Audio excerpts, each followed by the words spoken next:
Vamos a el día de hoy estar estudiando el capítulo 28 al 30 del libro de Isaías. Es el capítulo que nos toca el día de hoy. Y vamos a estar viendo el ejemplo, o más bien la diferencia es algo muy similar a lo que nosotros vemos en el libro de Romanos, como tanto las personas que abiertamente se declaran pecadoras, como las personas religiosas, tienen culpa delante de Dios. Y vamos a ver la esperanza también que tenemos en Cristo Jesús. Y esperamos poder llegar al capítulo 30. Vamos a iniciar con una oración. Padre, te damos muchas gracias por este día, por la oportunidad de leer tu palabra. Gracias porque eres bueno, Dios, porque nos has bendecido con un día más de vida y con la oportunidad de estar reunidos. Gracias por este lugar, gracias por esta ciudad en la que nos has puesto, Padre. Te rogamos que tu palabra pueda ser predicada, que las personas puedan conocer tu nombre, Señor, y que tú seas glorificado en medio de esta comunidad. Bendito eres, Dios. Amén.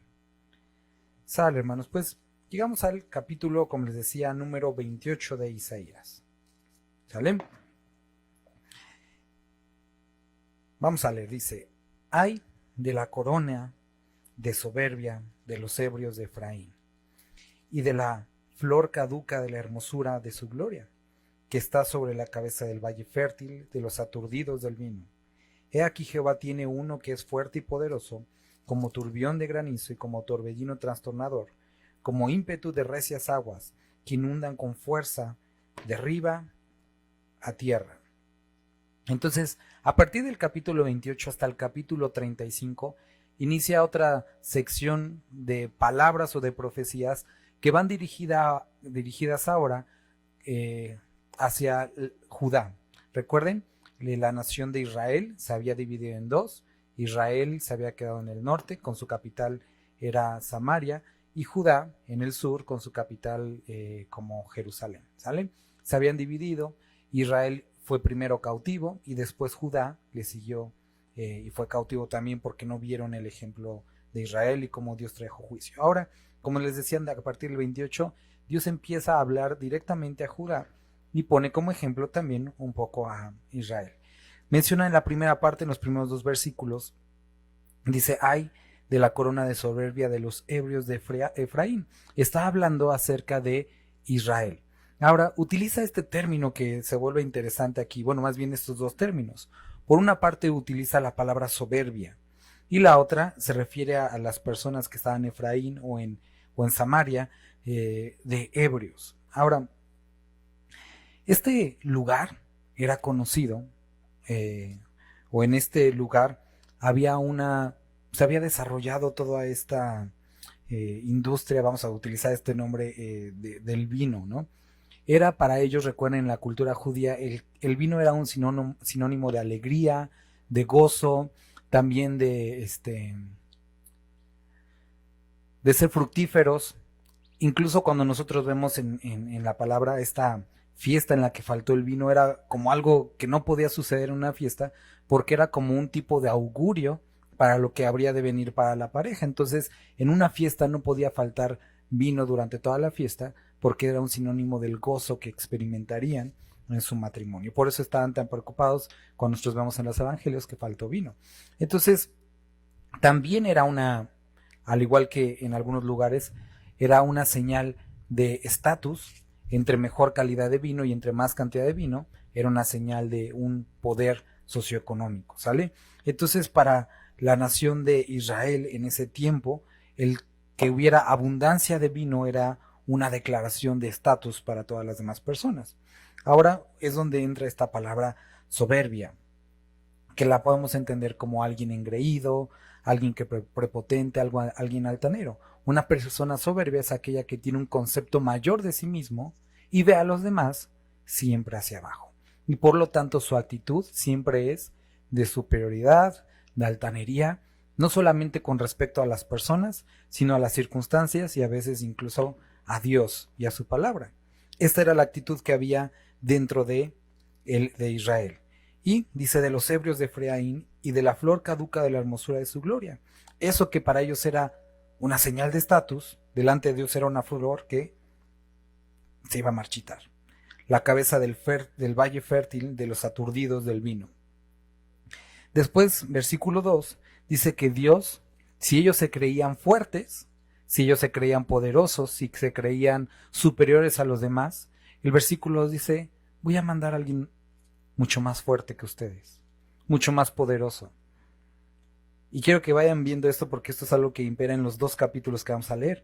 En los pies será pisoteada la corona de soberbia de los ebrios de Efraín, y será la flor caduca de la hermosura de su gloria, que está sobre la cabeza del valle fértil, como la fruta temprana, la primera del verano, la cual apenas la ve, el que la mira se la traga tan luego como la tiene a mano. En el versículo del 2 al 4 nos describe lo siguiente. Israel se creía mucho mejor que Judá y los que le rodeaban. Y sabes, muchas veces esta es, o tristemente llega a ser, en algunos momentos nuestra actitud de sentirnos mejor a las personas que están afuera, mejor que los que nos rodean, mejor que el resto de nuestra familia. Pero en el versículo 2 al 4 le describe Dios a Israel, si tú te sientes muy grande como para caer, te voy a mandar a alguien más grande que tú, para que sea esa herramienta de juicio para ti.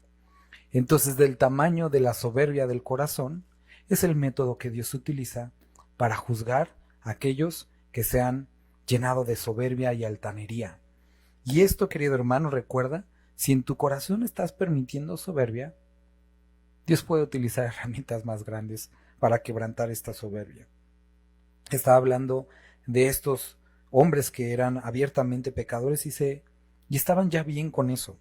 Versículo 5, en aquel día Jehová de los ejércitos será por corona de gloria y diadema de hermosura al remanente de su pueblo, y por espíritu de juicio al que se sienta en juicio, y por fuerzas a los que rehacen la batalla en la puerta.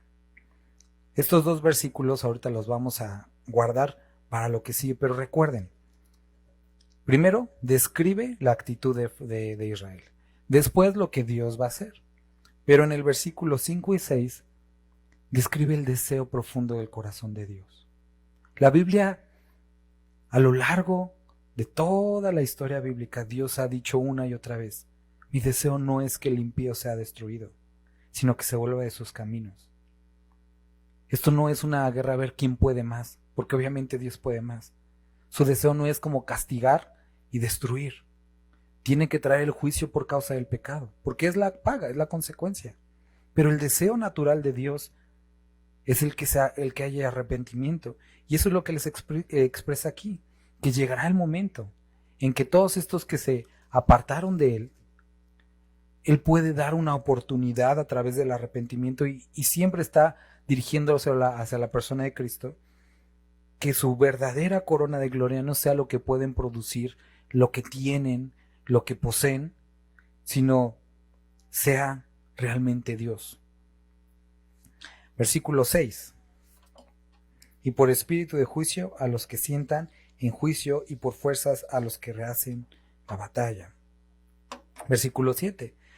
Pero también estos erraron con el vino y con sidra se entontecieron. El sacerdote y el profeta erraron con sidra, fueron trastornados por el vino, se aturdieron con la sidra, erraron en la visión, tropezaron en el juicio. Y entonces describe su condición, así asqueroso, ¿no? Porque toda mesa está llena de vómito y suciedad, hasta no haber lugar limpio.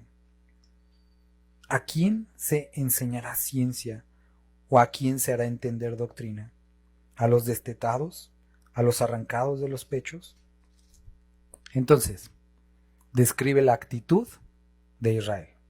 Personas que se habían llenado de soberbia, y describe también este aspecto que habla acerca de los que se embriagan.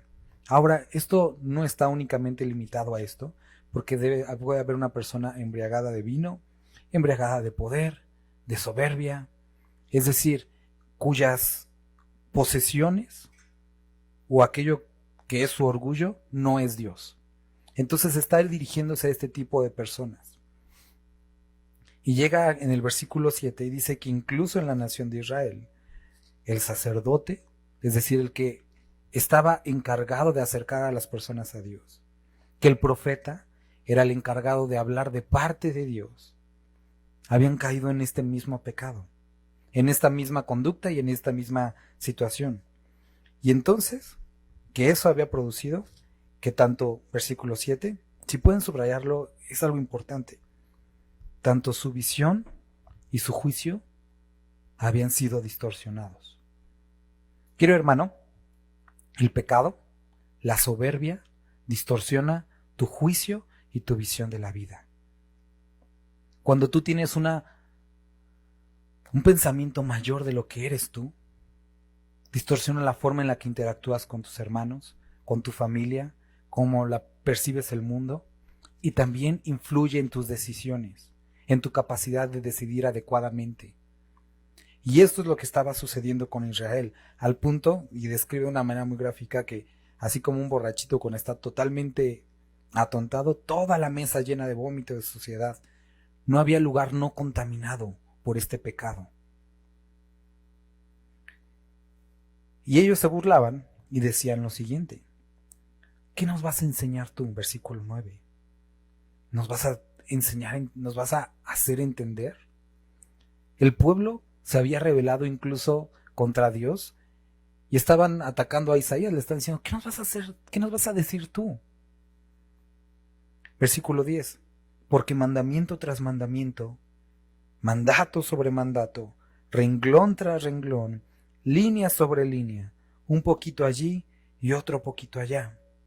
Habían dicho: no somos niños, eso ya me lo sé. Yo ya sé de Dios, ya he leído la Biblia. Es más, ya hasta tengo comentarios bíblicos. No necesito que me enseñen en una iglesia. No necesito que el pastor me esté diciendo una y otra vez lo mismo. Y habían caído en esta condición en la que, Isaías, no hay nada nuevo que nos estés diciendo, ya lo sabemos y estamos bien. Y esta actitud que puede caer un creyente es muy peligrosa. Hay muchos lugares en los que se ha dejado de enseñar la palabra porque dicen: es que ya se lo saben. Ya hablamos del amor, ya hablamos del gozo, ya se lo saben, vamos a hablar de cosas más importantes. O cuando las personas dicen: ay, no, es que hoy no voy a la reunión porque yo ya me sé esa historia de Sansón. O esa historia de Isaías ya lo leí 5 veces. El libro de Filipenses y Pedro nos mencionan una actitud de la que debemos de tener, una condición que está describiendo aquí. Dice que en Filipenses y Pedro, vamos a leerlos mejor. Vamos a leer Filipenses capítulo 3, versículo 1.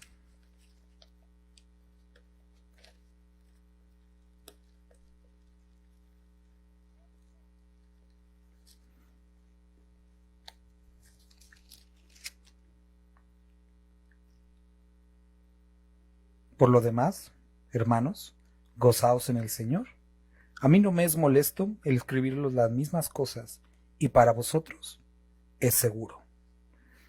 Vamos a 2 de Pedro 1:12.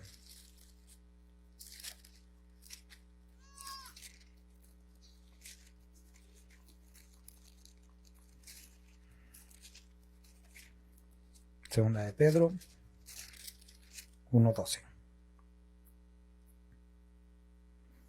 Por esto yo no dejaré de recordaros siempre estas cosas, aunque vosotros las sepáis y estéis confirmados en la verdad presente.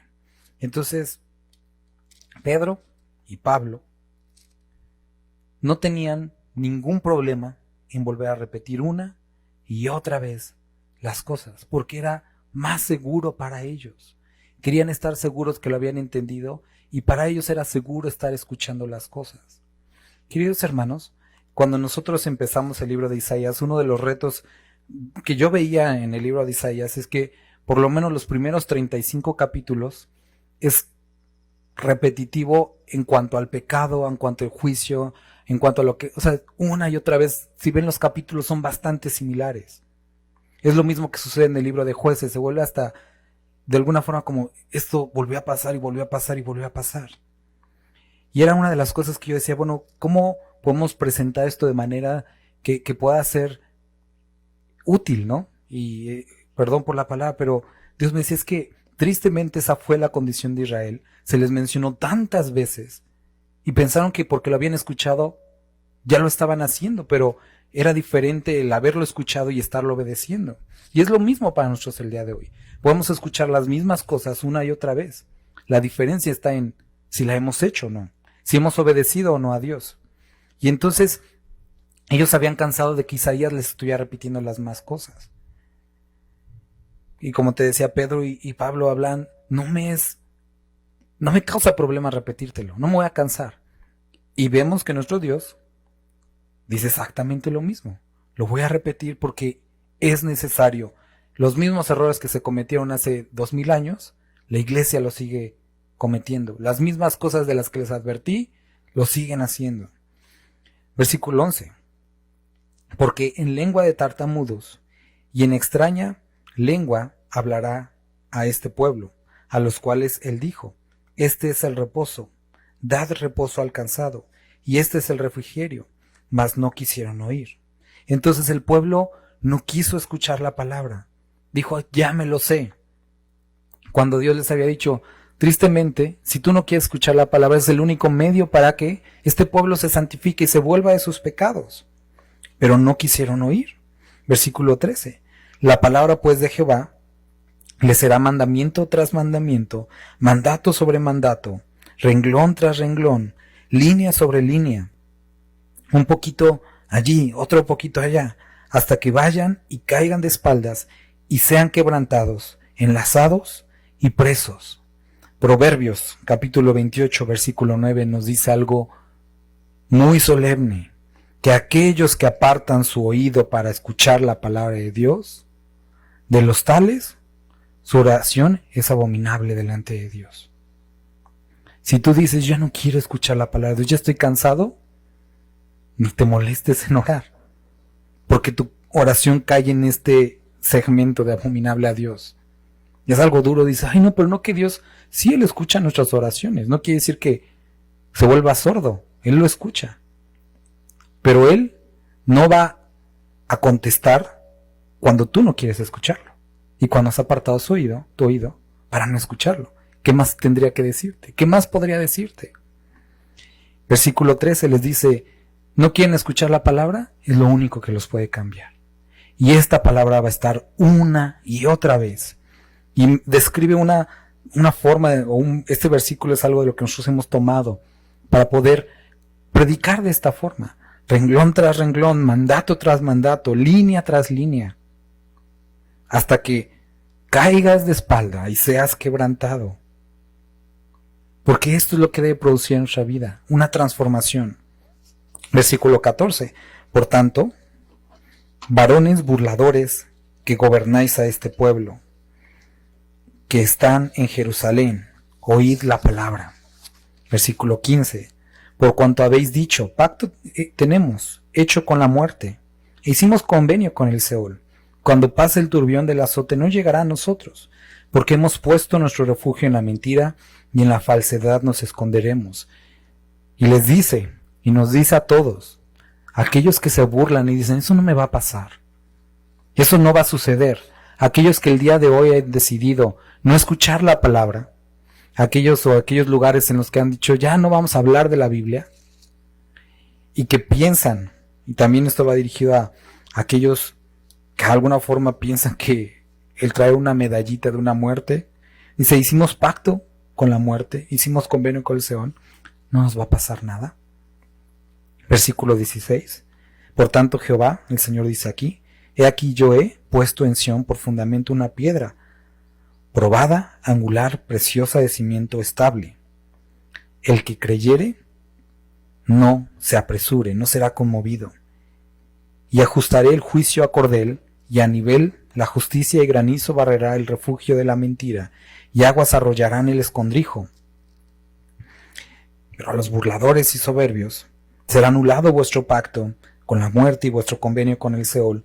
no será firme cuando pase el turbión del azote, seréis pisoteados, luego que comience a pasar, él os arrebatará, porque de mañana en mañana pasará de día y de noche, y será ciertamente espanto el entender lo oído. La cama será cortada para poder estirarse y la manta estrecha para poder envolverse, porque Jehová se levantará como en el monte de Perasim, como el valle de Gabaón se enojará para hacer su obra, su extraña obra, y para hacer su operación, su extraña operación.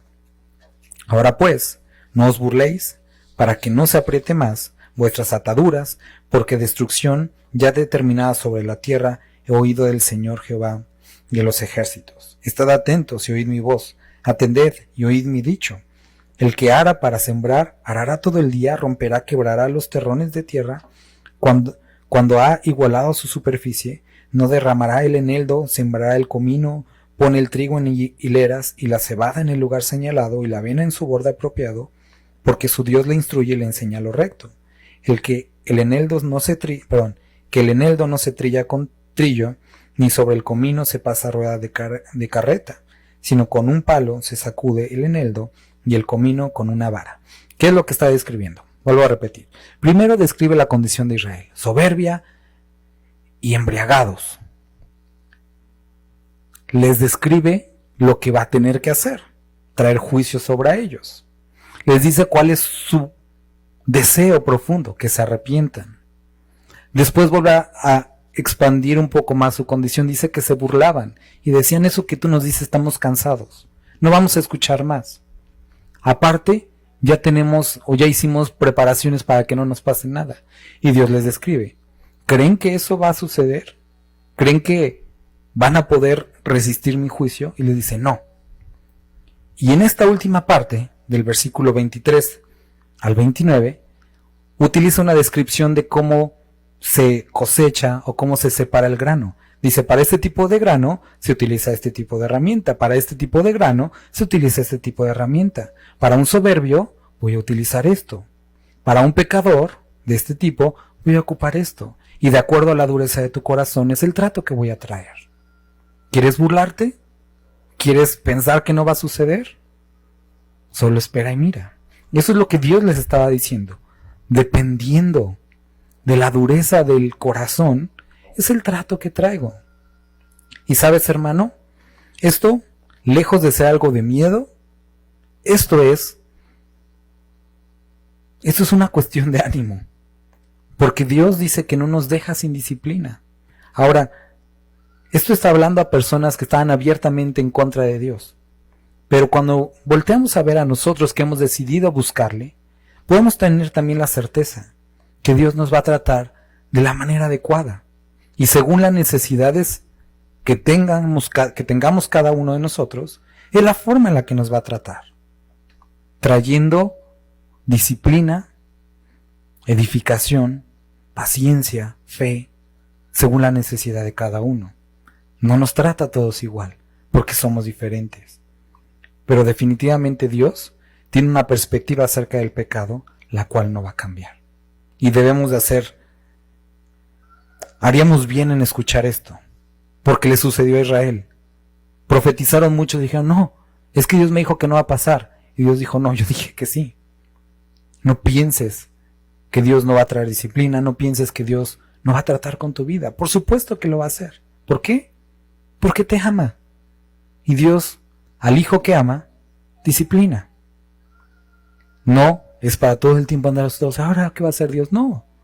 Dios conoce nuestro corazón, conoce nuestras necesidades, y conforme a estas necesidades, como cuando tenemos hijos diferentes, a unos se les habla, a otros necesitan la varita, cada uno nos trata de acuerdo a nuestras necesidades. Pero Dios no deja a nadie sin trato. Después, capítulo 29, va a hablar acerca de los religiosos. Aquí hablamos de los abiertamente burladores de Dios. Ahora, de los que se sentían muy religiosos. Y si sentiste pedradas, pues creo que ahí vienen más para todos nosotros. Capítulo 29, versículo 1. Ay de Ariel, ciudad donde habitó David. Tú dices: ¿dónde es Ariel? No es la de la sirenita. Está hablando de la ciudad de Jerusalén. Utiliza este nombre Ariel, lo utiliza significándose altar ensangrentado. Añadid un año a otro, las fiestas sigan su curso. Y entonces nos describe la condición de ese lugar. Un lugar en el que, en lo externo, como hoy, seguían reuniéndose. Había problemas, estaban reuniéndose. Celebraban sus fiestas, Pascua, tabernáculos, recordaban a Dios, iban al templo, ofrecían incienso. En lo externo, todo se veía bien. Pero Dios dice, ay de Ariel, ay de Jerusalén. Versículo 2, mas yo pondré a Ariel en apretura y será desconsolada y triste, y será a mí como Ariel, como un altar ensangrentado, porque acamparé contra ti alrededor y te sitiaré con campamentos y levantaré contra ti baluartes. Y ellos decían, pero si estamos festejando nuestras fiestas, pero si estamos yendo a la iglesia. Y ahorita vamos a ver por qué. Porque Dios no se deja impresionar por lo externo. Él conoce las motivaciones del corazón. Versículo 4. Entonces serás humillada, hablarás desde la tierra, y tu habla saldrá del polvo, y será tu voz de la tierra como la de un fantasma. Y tu habla susurrará desde el polvo, y la muchedumbre de tus enemigos será como polvo menudo, y la multitud de los fuertes como tamo que pasa, y será repentinamente en un momento. Por Jehová de los ejércitos serás visitada con truenos, con terremotos, y con gran ruido, con torbellino y tempestad y llama de fuego consumidor. Y será como sueño de visión nocturna la multitud de todas las naciones que pelean contra Ariel, y todos los que pelean contra ella y su fortaleza, y los que la ponen en apretura. Y le sucederá como el que tiene hambre y sueña, y le parece que come, pero cuando despierta su estómago está vacío, o como el que tiene sed y sueña, y le parece que bebe, pero cuando despierta se halla cansado y sediento. Así será la multitud de todas las naciones que peleará contra el monte de Sión. Entonces, inicia describiendo el juicio que viene a la nación de Judá, por su religiosidad, por su piedad aparente, pero estar internamente apartado de Dios. Ahora, va a describir ya nos dijo cuál es el juicio, y ahora va a hablar acerca de cuál era su condición. Versículo 9. Deteneos y maravillaos, ofuscaos y cegaos, embriagaos y no de vino, tambalead y no de sidra, porque Jehová derramó sobre vosotros espíritu de sueño, y cerró los ojos de vuestros profetas, y puso velo sobre las cabezas de vuestros videntes.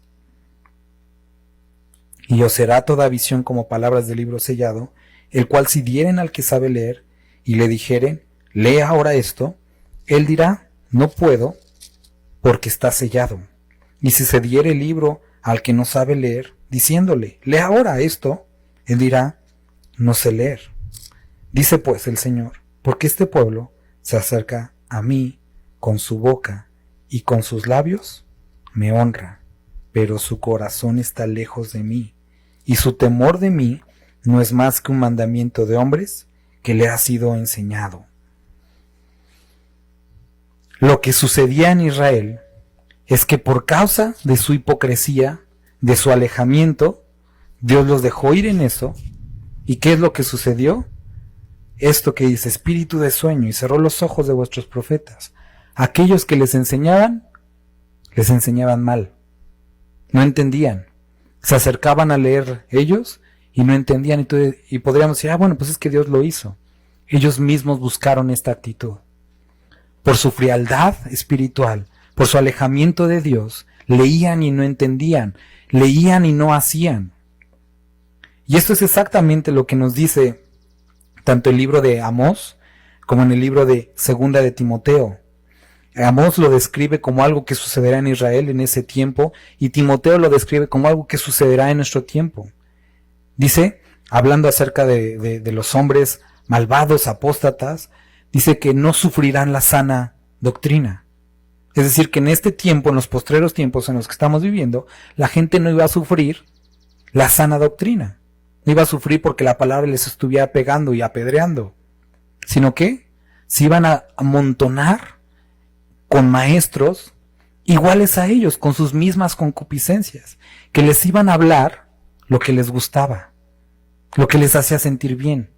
Y si ven, es exactamente lo mismo que encontramos en el capítulo pasado con los pecadores descarados. No querían escuchar. Entonces, tanto el problema de unos como el de los otros es su falta de acercamiento a la palabra. Y esto es lo que está describiendo Dios como los problemas que había en Israel. No eran los pueblos paganos, era dentro de su pueblo. ¿Crees que esto sucede el día de hoy entre el cristianismo? Por supuesto que sucede. Hay muchas personas que dicen, es que leo y no entiendo.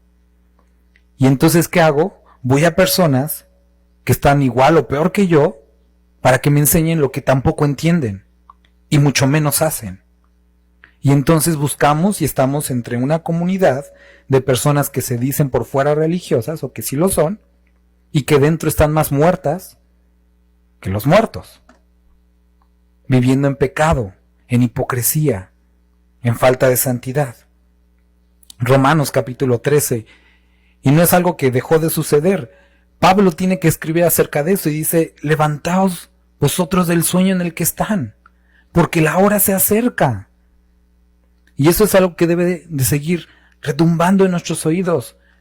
Si estás en esta condición aletargado, hermano, hermana, levántate de este sueño, el tiempo se acerca. No puedes dejar pasar más el tiempo.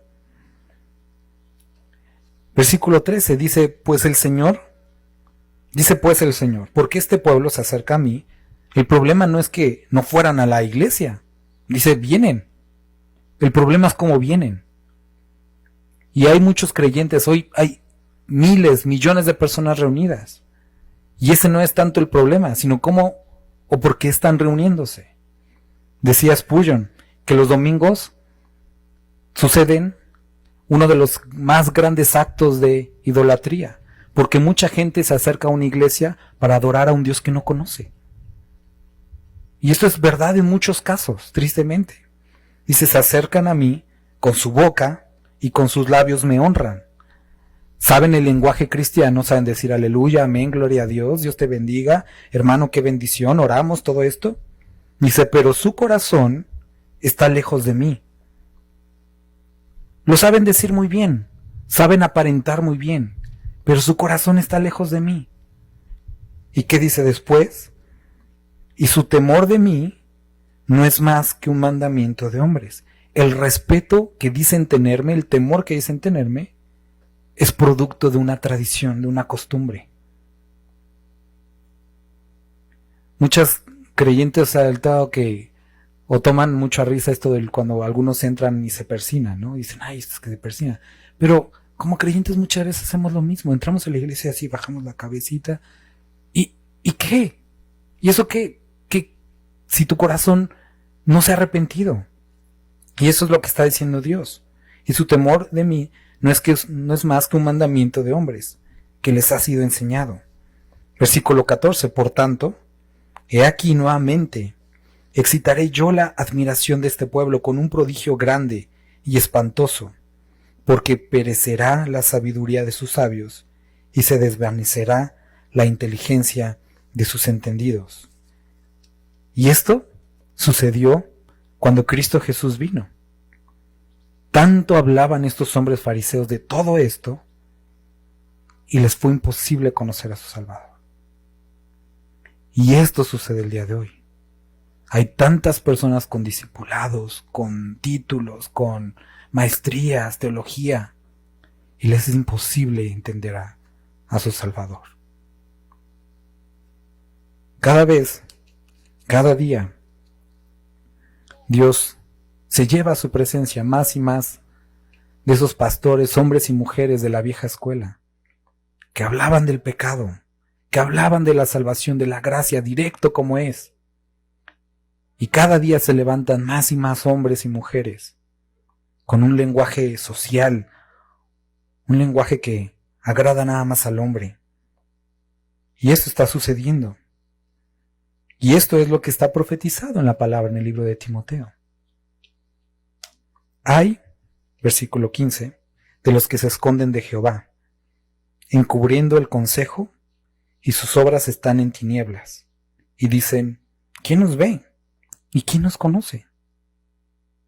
Entonces describe a personas que, producto de esta falta de temor a Dios, piensan que aquí se portan bien, aquí Dios te bendiga, hermano, pero allá afuera viven una vida totalmente contraria, o que a lo mejor ni siquiera afuera, sino dentro de sus propias casas. Maldicen, pelean, actúan conforme a toda piedad, fe y al conocimiento de la palabra, y que se esconden y piensan que Dios no los ve, e incluso llegan a decir, bueno, es que aquí estamos en confianza. Vuestra perversidad, versículo 16, ciertamente será reputada como el barro del alfarero. ¿Acaso la obra dirá su hacedor? No me hizo, dirá la vasija de aquel que la ha formado, ¿no entendió? Y entonces Dios está describiendo y dice, ¿acaso son tan necios para pensar, ustedes que son criaturas, Dios no me entiende? ¿Dios no sabe? ¿Dios no me hizo bien? ¿Son tan necios? Y eso se habla Dios nuevamente a nosotros, hermanos. El día de hoy estamos aquí. Y en lo exterior, y espero que también sea en lo interior, estamos aquí buscando a Dios. Eso es lo que nosotros podemos ver entre nosotros, y lo deseo profundamente. Pero puede suceder que algunos de los que estamos aquí, nuestro corazón en la semana no esté con Dios. Y somos tan necios para pensar que Dios no sabe esto, que no nota esto, que no se da cuenta y que lo va a dejar así. Es necedad si tú piensas que puedes venir, expiar tus culpas los domingos y vivir una vida apartada de Él. Te estás engañando, porque a Él no lo engañas. Y el día de hoy que te lo estoy recordando, ya no te estás engañando, lo estás haciendo a propósito. Y entonces ya no tienes justificación delante de Dios, porque te lo ha hablado. Versículo 17. ¿No se convertirá de aquí a muy poco tiempo el Líbano en campo fructífero, y el campo fértil será estimado por bosque? Y a partir de este versículo, Dios da una alternativa a la religiosidad, que es una verdadera comunión con Él. En aquel tiempo, los sordos, los que no querían escuchar, tendrán la capacidad, oirán. Y esto sucede a través de Cristo Jesús. Oirán las palabras del libro, y los ojos de los ciegos verán en medio de la oscuridad de las tinieblas. Si tú has sido tardo para escuchar, te cuesta entender, Dios puede hacer esto. No tienes por qué vivir así. Entonces, los humildes crecerán en alegría en Jehová, y aún los más pobres de los hombres se gozarán en el Santo de Israel. Porque el violento será acabado, el escarnecedor será consumido, serán destruidos todos los que se desvelan para hacer iniquidad, los que hacen pecar al hombre en palabra, los que arman lazo al que reprendía en la puerta y pervierten la causa del justo con vanidad. Por tanto, Jehová que redimió a Abraham dice así, a la casa de Jacob, no será ahora avergonzado Jacob, ni su rostro se pondrá pálido, porque verá a sus hijos, obra de mis manos, en medio de ellos, que santificarán mi nombre y santificarán al Santo de Jacob, y temerán al Dios de Israel. Esta es una promesa, esto es un aliento para nuestra vida. Acaba de describir cuál es la condición del hipócrita, del religioso, pero no tiene por qué vivir así. Dios puede hacerte escuchar, puede hacerte ver su palabra, entenderla, obedecerla, y que no haya más vergüenza en tu vida, sino que camines glorificándolo. Versículo 24, y los extraviados de espíritu aprenderán inteligencia, y los murmuradores aprenderán doctrina. Los extraviados, inteligencia. Los murmuradores, doctrina. Y si eres un extraviado o un murmurador, aquí está tu solución. Doctrina, sabiduría que proviene de Dios. ¿Cómo? A través del temor de Dios. ¿Cómo? A través del arrepentimiento. Capítulo 30. Ay de los hijos que se apartan, dice Jehová, para tomar consejo y no de mí, para cobijarse con cubierta y no de mí, y no de mi espíritu, añadiendo pecado al pecado. Entonces, acabamos de ver descritos estas dos condiciones. El pecador abierto y lo que piensa, el religioso y lo que piensa. El deseo de Dios de perdonarlos, de transformarlos, pero las consecuencias que pueden obtener. Y cuando llegamos al 30, nos describe uno de los errores en los que podríamos caer en la búsqueda de arreglarlos nosotros mismos las cosas. Dice, ay de los hijos que se apartan, dice Jehová, para tomar consejo y no de mí, y para cobijarse con cubierta y no de mi espíritu, añadiendo pecado al pecado. Mejor esto vamos a dejarlo para el martes, para poder explicarlo bien. Me gustaría terminar con esto, hermanos. En lo que nosotros acabamos de leer, Dios ha descrito que es necesario que nos acerquemos a su palabra. Personalmente, verdaderamente, con sinceridad.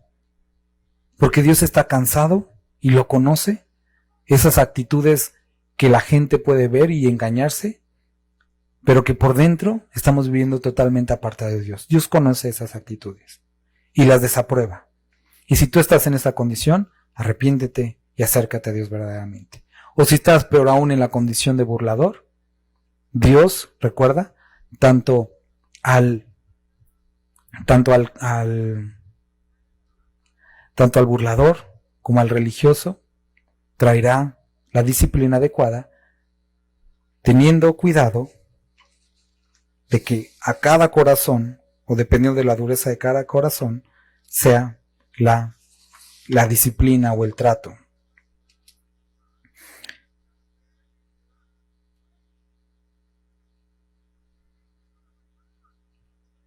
Entonces, bueno, les decía, entonces necesitamos tener en cuenta esto, necesitamos regresar a la palabra de Dios, necesitamos perseverar en ella. Dios conoce nuestros corazones y es uno de los pretextos que más utilizamos a veces para decir, es que yo me comporto así porque Dios conoce mi corazón. Precisamente por eso deberías de tener cuidado, porque como Él lo conoce, Él sabe de qué pie cojeas y sabe lo que necesitas.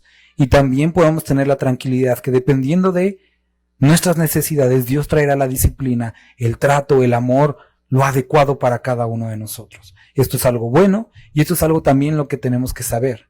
Que si nosotros estamos experimentando prueba, alguna circunstancia adversa, no lo veamos como la fatalidad o no voy a aguantar, no. Dios trae a cada uno la prueba diseñada conforme a sus propias necesidades para obtener aquello que Dios ha decidido o quiere obtener de nosotros. Hermanos, no posterguemos el arrepentimiento. No pensemos que no va a suceder, porque Dios trae juicio y disciplina a su tiempo a cada uno. Y si la ha estado retardando, como dice el libro de Pedro, no pienses que es porque Dios no sabe, sino porque está buscando tu arrepentimiento. Tomemos esta palabra el día de hoy y busquemos a Jehová. ¿Sale? Vamos a orar. Padre, te agradecemos tu amor, agradecemos tu misericordia y esto que hemos leído el día de hoy. Padre, muchas gracias porque en tu amor y en tu misericordia nunca nos dejas y podemos entender que aquello que vivimos